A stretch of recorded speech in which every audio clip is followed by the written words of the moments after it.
గౌతమిపుత్ర శాతకర్ణి ఈ ప్రారంభోత్సవానికి ఇచ్చేసినటువంటి 50 మంది పెద్దలకు, సినీ ప్రముఖులకు, నందమూరి అభిమానులకు ప్రతి ఒక్కరికి పేరు పేరున నా హృదయపూర్వక స్వాగతం.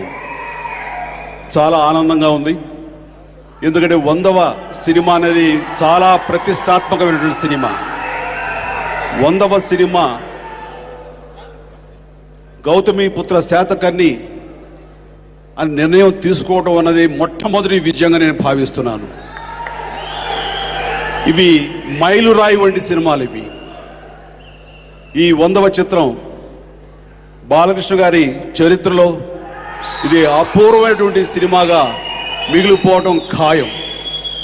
ఎందుకంటే ఎప్పుడైతే డైరెక్టర్ క్రిష్ని ఆయన కథని ఆమోదించి ఆయన దర్శకుడుగా పెట్టుకున్నారో అప్పుడే ఈ విజయం తథ్యం అన్న విషయం తేటతెల్లమైపోయింది.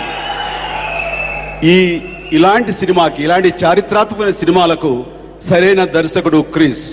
కారణం ఆయనలో ఆథెంటిసిటీ ఉంటుంది.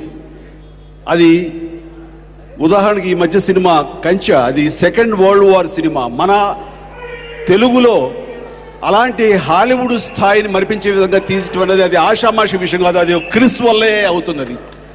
అలాంటిది ఈ రోజున ఈ చారిత్రాత్మకమైన సినిమా శాతకర్ణి ఖచ్చితంగా ఆనాడు పూర్వకాలంలో ఎలా జరిగింది, ఎలాంటి ఆథెంటిసిటీ తోటి ఉంటుంది అన్నది మనకి తేటతెల్లంగా ఆయన తెర మీద చూపించగలరు.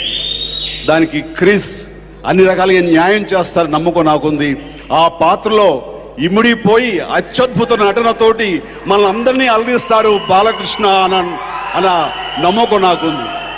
ఇలాంటి పాత్రలు చేయటం బాలకృష్ణ గారికి అవలీలగా ఉంటుంది. ఆయనకి అది కేక్ వాక్.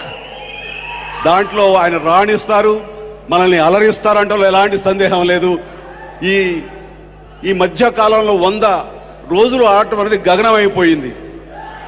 అలాంటిది ఈ cinema silver Jubilee, golden Jubilee ఆడాలని మనస్ఫూర్తిగా కోరుకుంటున్నాను. ఇది ఒక అద్భుతమైనటువంటి చిత్ర రాజ్యంగా మిగిలిపోవాలని మనస్ఫూర్తిగా కోరుకుంటూ, ఆ భగవంతుడికి ఈ యొక్క యూనిట్కి వీళ్ళందరూ కూడా శుభాశీస్సులు అందివ్వాలని మనస్ఫూర్తిగా కోరుకుంటూ ఆల్ ద బెస్ట్.